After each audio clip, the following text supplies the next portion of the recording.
Hello everyone. तो चलो अभी लास्ट लेक्चर में हमने क्या देखा था, हमने ये सेकंड क्वेश्चन कंप्लीट किया था, राइट। ये सेकंड वाला क्वेश्चन हमने क्या किया था, कंप्लीट किया था।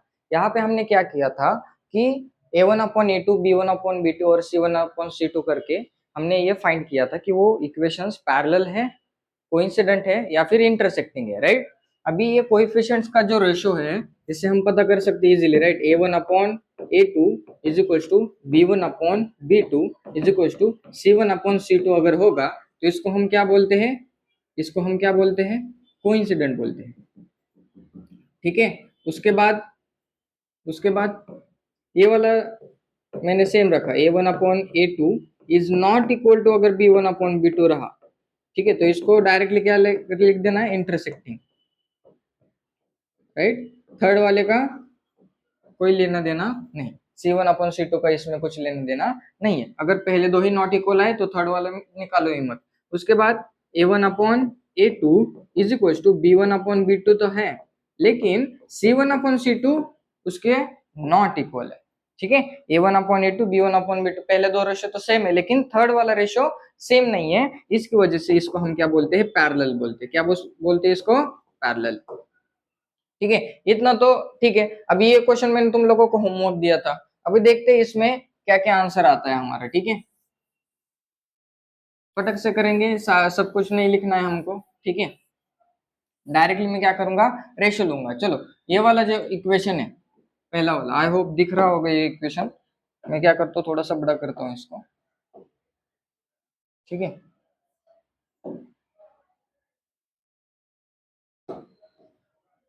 अभी इक्वेशन तो दिख रहा होगा, ठीक है।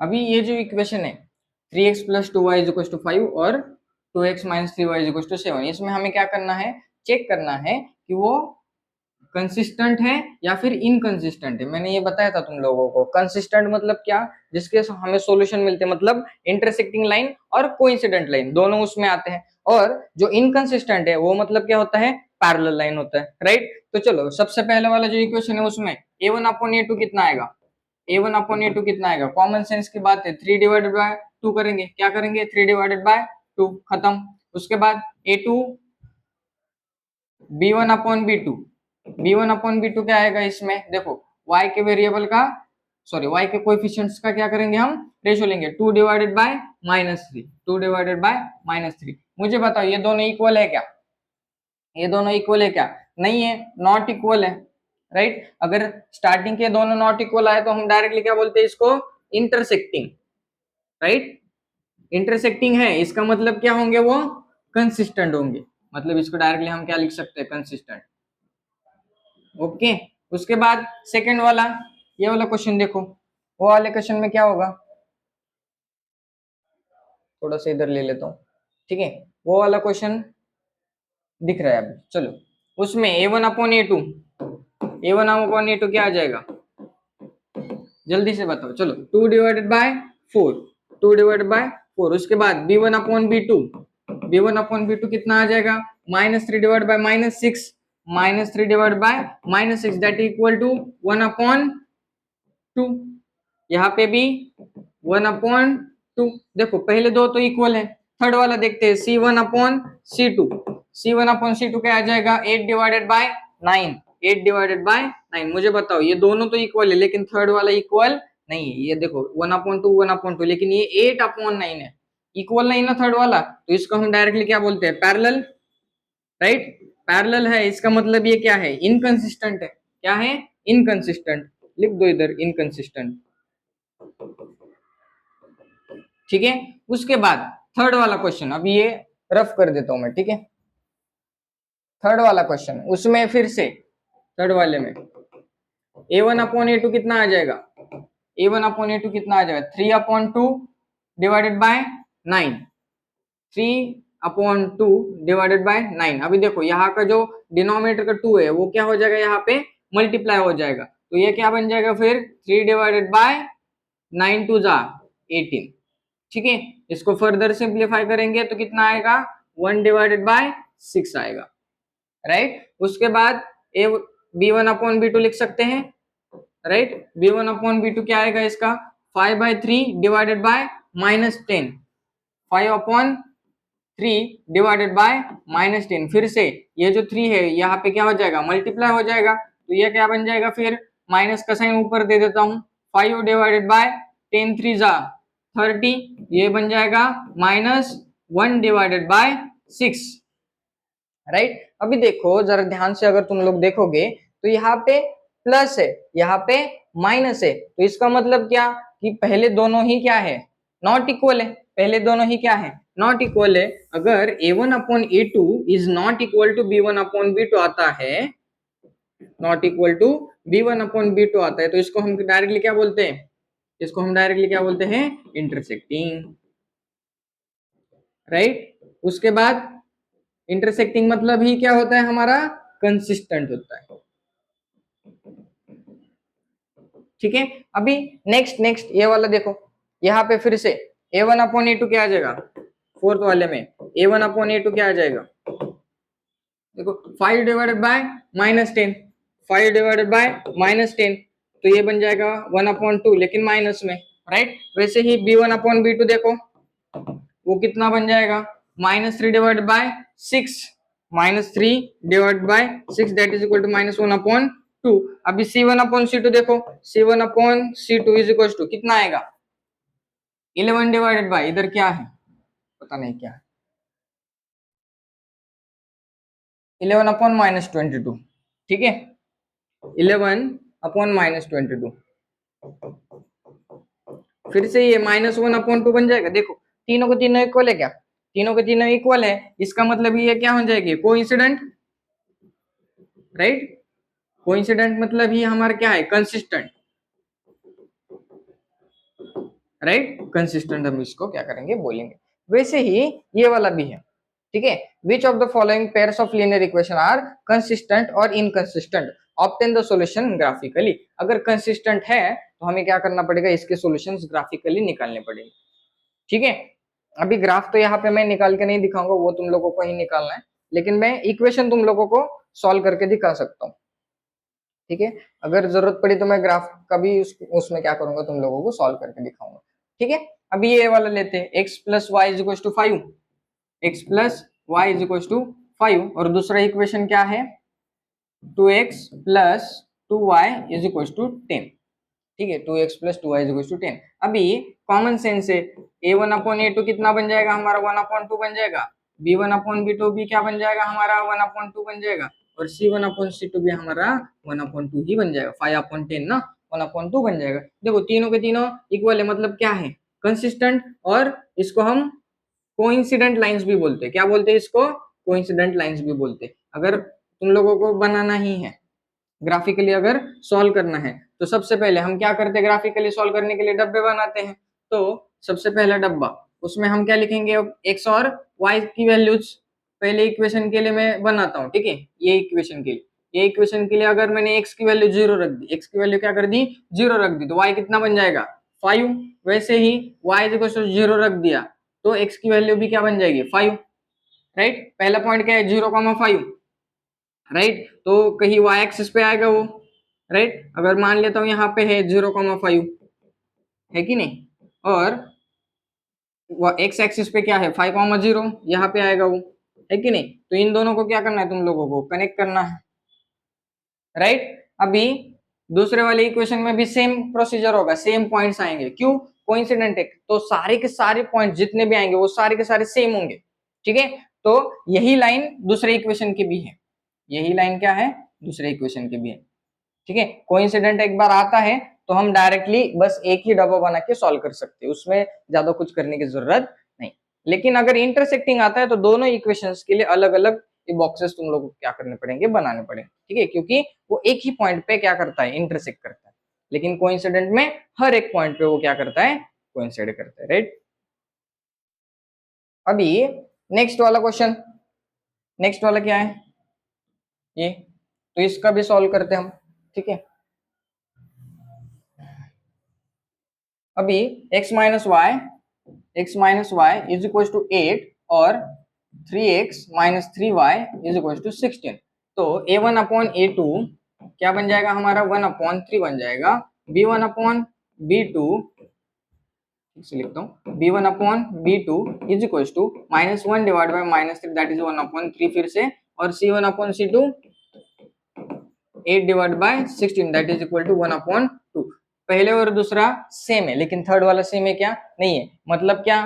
पैरेलल लाइन से। पैरेलल लाइन मतलब इनकंसिस्टेंट। इनकंसिस्टेंट है तो हमें इसका ग्राफिकली सॉल्व करने की जरूरत नहीं, बस कंसिस्टेंट होगा तो ही हमें क्या करना है, ग्राफिकली सॉल्यूशन निकालना है। ठीक है, अभी उसके आगे वाला थर्ड वाला क्वेश्चन देखो, 2x plus y minus 6 is equal to 0 और 4x minus 2y minus 4 is equal to 0। चलो a1/a2, a1/a2 क्या बन जाएगा? 2/4 दैट इज इक्वल टू 1/2। वैसे ही b1/b2 इज इक्वल टू क्या बन जाएगा? 1 डिवाइडेड बाय -2। अभी देखो पहले दोनों ही क्या है? नॉट इक्वल है। पहले दोनों ही क्या है? नॉट इक्वल है। अगर वह नॉट इक्वल आते हैं तो हम क्या करते हैं? डायरेक्टली क्या करते हैं? डायरेक्ट इंटरसेक्ट है ऐसा बोल देते हैं। ठीक है, ये दोनों लाइन क्या है? इंटरसेक्टिंग है। तो चलो इसके लिए हम क्या करते हैं फिर? ग्राफिकली सॉल्यूशन निकालने का ट्राई करते हैं। ठीक है, ग्राफिकली हमें क्या करना है? इसका सॉल्यूशन निकालना है। इसको थोड़ा सा मैं ऊपर ले लेता हूँ। ठीक है, ओके।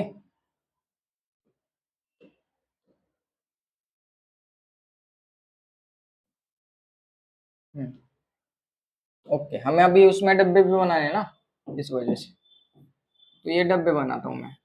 ठीक है, एक्स और वाई की वैल्यूज। ठीक है, सबसे पहले पहले इक्वेशन में हम क्या करेंगे? ये पहले इक्वेशन का डब्बा है। ठीक है, पहले इक्वेशन में एक्स की जगह पे 0 रख देंगे और बाकी का वैसे ही, राइट। तो ये तो 0 बन गया। y इज इक्वल टू कितना बन जाएगा? 6 प्लस 6 बन जाएगा, राइट। आगे ये तो 0 रखने के बाद ये 6 मिल गया। आगे अगर मैंने y की वैल्यू 0 रख दी, y की वैल्यू अगर मैंने 0 रख दी तो ये क्या बन जाएगा?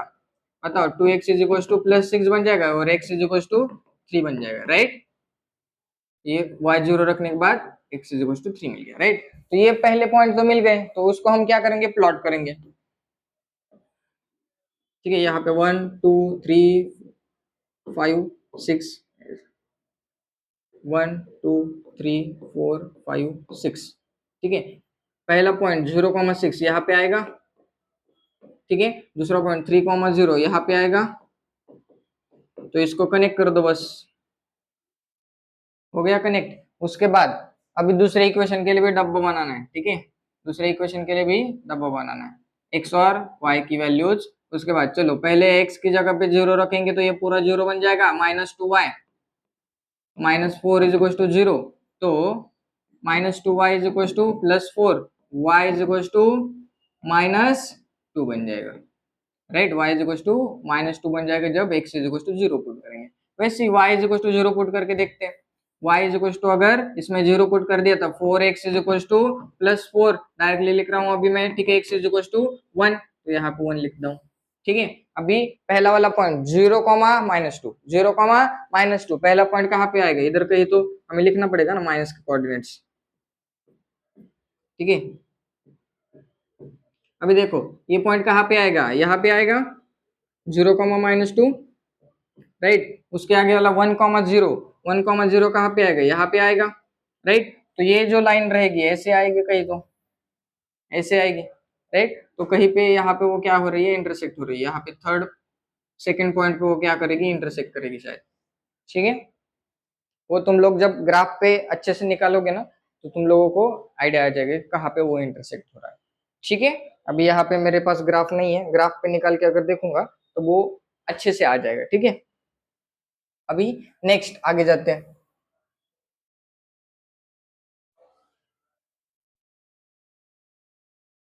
ओके, अभी फोर्थ वाला क्वेश्चन क्या है? 2x - 2y - 2 is equal to 0 और उसके आगे वाला 4x - 4y - 5 is equal to 0। चलो a1/a2, a1/a2 क्या आ जाएगा हमारा? 2/4 दैट इज इक्वल टू 1/2। वैसे ही b1/b2 हमारा क्या आ जाएगा? -2 -4 दैट इज इक्वल टू 1/2। वैसे ही c1/c2 क्या आ जाएगा? -2 डिवाइड बाय -5, वो 2 डिवाइड बाय 5 बन जाएगा। पहले दोनों इक्वल है, राइट। a1/a2 b1/b2 क्या है, इक्वल है, लेकिन c1/c2 इक्वल नहीं है, तो ये क्या है, पैरेलल है, तो डायरेक्टली इसको सॉल्व नहीं करना है, खत्म, इसको सॉल्व नहीं करना है। अभी नेक्स्ट जो क्वेश्चन है, ठीक है, क्वेश्चन नंबर 5 जो है, जरा ध्यान से अगर तुम लोग देखोगे तो वर्ड प्रॉब्लम दिख रहा है मेरे को, राइट, क्या दिख रहा है, वर्ड प्रॉब्लम। तो क्या है वर्ड प्रॉब्लम, वो सॉल्व करते हैं हम, ठीक है। देखो, half the perimeter of rectangular garden, तो देखो रेक्टेंगुलर गार्डन दिया है, राइट, पहले तो रेक्टेंगल निकाल लेता हूँ, ठीक है, हाँ ये रेक्टेंगुलर गार्डन है, उसमें कुछ लेंथ होगी कुछ ब्रेड्थ होगी, ठीक है, okay. Half the perimeter of rectangular garden, अभी half perimeter whose length is 4 more than its width is 36 centimetre, मतलब जो हाफ पेरीमीटर है वो कितना दिया है, 36। तो सबसे पहले कंडीशन में, सबसे पहले कंडीशन में length is 4 metre more than its width, length is, तो जैसे इक्वेशन दिया, जैसे क्वेश्चन में दिया है वैसे लिखना है, ठीक है, बाय फर्स्ट कंडीशन, पहले कंडीशन अनुसार लेंथ इज मतलब क्या, इक्वल टू का साइन डालना है वहां पे, 4 metre more, metre mores, mores अगर बोला है वहां पे, ठीक है, ये वर्ड अगर तुम लोगों को दिख गया तो डायरेक्टली क्या लिखोगे, प्लस का साइन लिखोगे, देन इट्स विड्थ, राइट, उसकी विड्थ से 4 मीटर ज्यादा है, कौन ज्यादा है, length, right, length is 4 metre more than its width, right, easy है। तो वैसे ही हमने ये क्या कर दिया, पहला वाला इक्वेशन लिख लिया। अभी दूसरा वाला equation by second condition, second condition अनुसार क्या होगा बताओ, हाफ पेरीमीटर मतलब क्या, पेरीमीटर का फॉर्मूला पता है क्या तुम लोगों को, पेरीमीटर का फॉर्मूला पता है क्या, 2 in bracket L plus B, ऐसा होता है पेरीमीटर का फॉर्मूला, उसका हाफ है मतलब डिवाइड बाय फिर से क्या 2, ये कितना दिया है 36, कॉमन सेंस की बात है, ये 2 2 तो कट हो जाएगा, मतलब लेंथ प्लस ब्रेड्थ हमें क्या दिया है 36 दिया है, L प्लस बी कितना दिया है 36, तो थोड़ा सा यहाँ पे मैं लिख लेता हूँ, L plus B is equal to 36 दिया। इसको हमें क्या करना है, अभी सॉल्व करना है, find the dimensions of the garden, हमें लेंथ और ब्रेड्थ क्या करना है, फाइंड करना है, ठीक है। अगर तुम लोग अगर यहाँ पे ध्यान से देखोगे, तुम लोगों को ये ग्राफिकली सॉल्व करने आएगा, राइट, ग्राफिकली सॉल्व करने आएगा, तुम लोग अगर ग्राफिकली इसको सॉल्व करोगे तो तुम लोग क्या मिल जाएगा, एल भी मिल जाएगा, बी भी मिल जाएगा, ठीक है, जहां पे वो इंटरसेक्ट होते हैं ना, वही उसकी क्या होगी, लेंथ और ब्रेड्थ होगी, ठीक है, ओके। नहीं तो क्या करो, यहाँ पे सब्स्टिट्यूशन मेथड इस्तेमाल करो, लेकिन हमने सब्स्टिट्यूशन अभी भी सीखा नहीं है, तो इसी वजह से हम क्या करेंगे, ग्राफिकली इसको सॉल्व करेंगे, ये इंटरसेक्ट कहीं ना कहीं पे होंगे, तो वही पॉइंट जो रहेगा ना तुम लोगों का, वो क्या होगा, इसके लेंथ और उसकी ब्रेड्थ होगी, ठीक है। तो चलो अभी अगला क्वेश्चन, अगला क्वेश्चन क्या है, गिवन द लीनियर इक्वेशन, एक लीनियर इक्वेशन दिया है 2x plus 3y minus 8, write the another linear equation in two variables such that geometrical representation of the pair of so formed is intersecting lines, parallel lines और coincident lines, ठीक है, ऐसा हमें find करना है, तो चलो फाइंड करते हैं।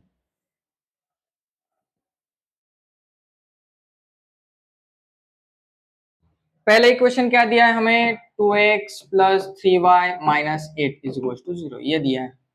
Write another linear equation in two variables such that geometrical representation of pair of form is intersecting line, अगर intersecting line चाहिए तो कॉमन सेंस की बात है, a1/a2 is not equal to b1/b2 चाहिए, राइट, तो कुछ भी लिख दो इक्वेशन, मैंने ऐसे लिखा 3x plus 2y minus 8 is equal to 0, कोई दिक्कत नहीं, देखो a1/a2 आ रहा है 2/3, b1/b2 आ रहा है 3/2, राइट, अगर ये दोनों नॉट इक्वल है तो ये क्या बन जाएगा, इंटरसेक्टिंग लाइन, है कि नहीं।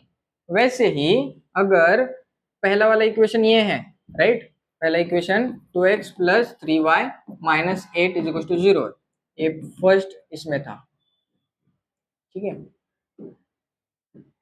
फर्स्ट में था। अभी सेकंड क्या करना है हमें, पैरेलल लाइंस के लिए, पैरेलल लाइंस के लिए हमारे पास कंडीशन क्या है, पैरेलल लाइंस के लिए कंडीशन क्या है, पहले दोनों तो इक्वल होते हैं, लेकिन थर्ड वाला इक्वल नहीं रहता, तो यही लिख दो, 2x प्लस 3y यही लिख दो, बस ये वाला चेंज कर दो, यहाँ पे 9 कर दो, खत्म हो गया, इसका पैरेलल हो जाएगा। उसके बाद कोइंसिडेंट लाइन, कोइंसिडेंट लाइन का मतलब क्या, तीनों के तीनों रेशो सेम होते हैं, राइट। तो 2x प्लस 3y माइनस 8 ये तो पहला वाला इक्वेशन है, और सबको डबल कर दो, यहाँ पे मैं लिखता हूँ 4x plus 6y minus 16 is equal to 0, खत्म हो गया। कोइंसिडेंट भी हो गया, इंटरसेक्टिंग भी हो गया, पैरेलल भी हो गया, है कि नहीं। अभी ड्रॉ द ग्राफ्स, अभी ये इक्वेशन के हमें क्या करना है, ग्राफ ड्रॉ करने हैं, ठीक है। अगर उन लोगों ने स्पेशली बोला है तो हम क्या करेंगे, ग्राफ ड्रॉ करेंगे, ये तुम लोग लिख लेना। ये इसके जो आंसर है वो सबके अलग अलग होंगे, याद रखो, ये जो क्वेश्चन है ना, इस क्वेश्चन के आंसर सब लोगों के अलग अलग होंगे, ठीक है। अभी नेक्स्ट,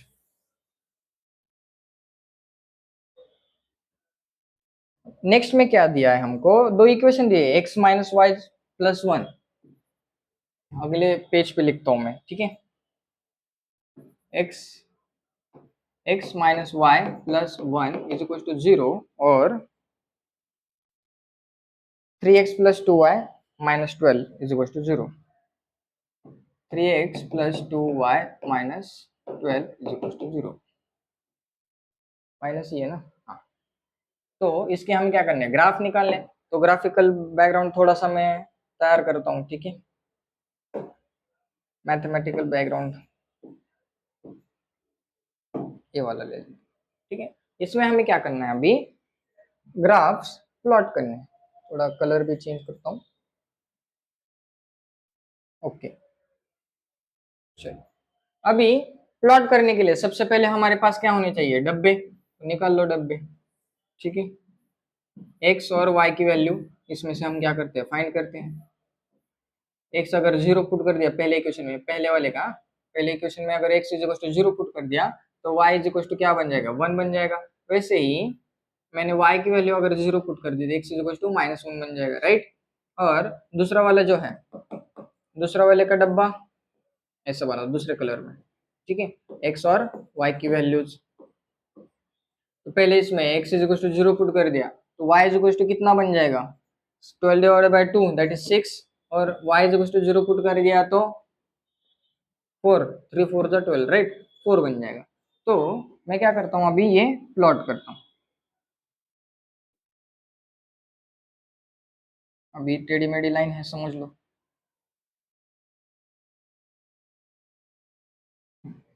हमें y पे 6 तक चाहिए, 6 बैठेंगे, 1 2 3 4 5 6 बैठते हैं, 1 2 3 4 5 6, यहाँ तक होप सो दिख रहा होगा, ठीक है। उसके बाद हाँ ठीक है, चलो हो जाएगा इसमें, यहाँ पे 1 2 3 4 5 6 7 8 बहुत है, यहाँ पे -1 -2 -3 -4 -5 -6, खत्म।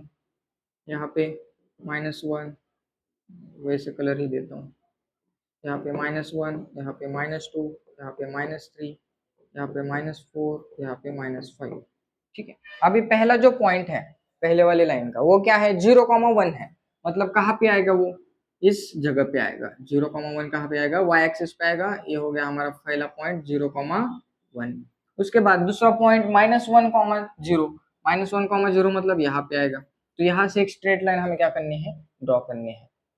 शेप्स में जाता हूँ, लाइन, और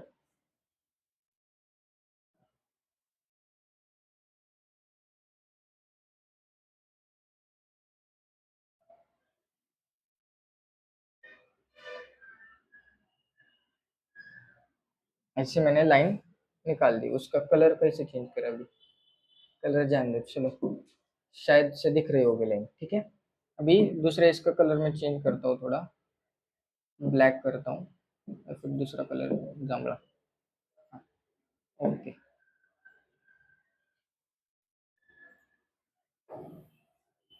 अभी शायद दिख रही होगी लाइन, ठीक है। 20 में नेक्स्ट, नेक्स्ट क्या है, 0,6 है, 0,6 कहाँ पे आएगा, 0,6 कहाँ पे आएगा, यहाँ पे आएगा, ठीक है। 1 2 3 4 5 6, 6 यहाँ पे आएगा 0,6, 6। और दूसरा पॉइंट जो है, दूसरा पॉइंट कौन सा है, 4,0, तो 1 2 3 4 यहाँ पे आएगा 4,0, तो ये आएगा पॉइंट। ठीक है, तो इन दोनों को क्या करना है, कनेक्ट करना है। फिर से लाइन ले लो, लाइन से हमें क्या करना है, उन दोनों को कनेक्ट करना है।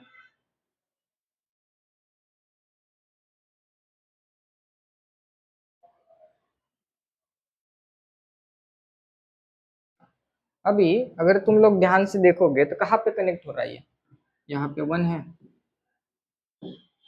ठीक है, यहाँ पे 1, यहाँ पे 2, यहाँ पे 3, यहाँ पे 1 था, यहाँ पे 2 था, यहाँ पे 3 था। ठीक है, तो 2,3 ये पॉइंट क्या है, 2,3 ये क्या कर रहे हैं, इंटरसेक्ट कर रहे हैं। 2,3 पे क्या कर रहे हैं, इंटरसेक्ट कर रहे हैं। तो हमारा तो पॉइंट मिल गया 2,3, है कि नहीं, पॉइंट तो मिल गया 2,3। Determine the coordinates of the vertices of the triangle form by those lines and the x axis, और एक्स एक्सिस के साथ जो ट्रायंगल बन रहा है, देखो ये एक्स एक्सिस है, तो एक्स एक्सिस के साथ यहाँ पे ट्रायंगल बन रहा है, देखो, राइट। तो उसके कोऑर्डिनेट्स इसके क्या है, -1,0, इसके 4,0। तो पहला वाला तो ये हो गया -1,0 है ना, वो क्या है, किधर गया, -1,0 और 4,0 है, -1,0 और 4,0, ये तीनों पॉइंट से ट्रायंगल के, राइट। वर्टिसेस का तो लिख दिया, and shade the triangular region. अभी उसको क्या करना है, हमें शेडिंग भी करना है, तो शेड कर दो, तुम्हारी मर्जी। अभी ये हमें ट्रायंगल क्या करना है, शेड करना है, तो शेड कर दिए, ठीक है, खत्म, राइट। इजी है, बहुत इजी है, राइट। वैसे ही अभी अगर तुम लोग आगे देखोगे, क्वेश्चन खत्म हो गए, आगे के क्वेश्चन, ठीक है, आगे का क्वेश्चन खत्म हो गया। तो नेक्स्ट जो मेथड है वो है सब्स्टिट्यूशन मेथड। नेक्स्ट मेथड क्या है, सब्स्टिट्यूशन मेथड। अभी हम क्या करेंगे कि वो सब्स्टिट्यूशन मेथड नेक्स्ट लेक्चर में देखेंगे, ठीक है। मैं दो मेथड अगले लेक्चर में बताऊंगा, एक होगी सब्स्टिट्यूशन और दूसरी होगी इलिमिनेशन, ठीक है। इलिमिनेशन बहुत ज्यादा इजी है, सब्स्टिट्यूशन भी इजी है, जो जिसको पसंद है वो उस तरीके से सॉल्व करता है, ठीक है। एग्जाम में तुम लोगों को स्पेसिफिक मेथड नहीं दी होती, ठीक है, तुम्हें जिस मेथड से सॉल्व करना है उस मेथड से तुम लोग क्या कर सकते हो, सॉल्व कर सकते हो, ठीक है। लेकिन कैच क्या है यहाँ पे, यहाँ पे तुम लोगों को प्रैक्टिस करनी पड़ेगी। जितना ज्यादा तुम प्रैक्टिस करोगे तो दोनों मेथड बहुत आसान है। अगर प्रैक्टिस अच्छी अच्छी की तो तुम लोगों को वो इजी जाएगा सॉल्व करने के लिए, ठीक है। तब तक के लिए बाय। अभी नेक्स्ट लेक्चर में हम क्या करेंगे, सब्स्टिट्यूशन वगैरह देख लेंगे, ठीक है। Thank you.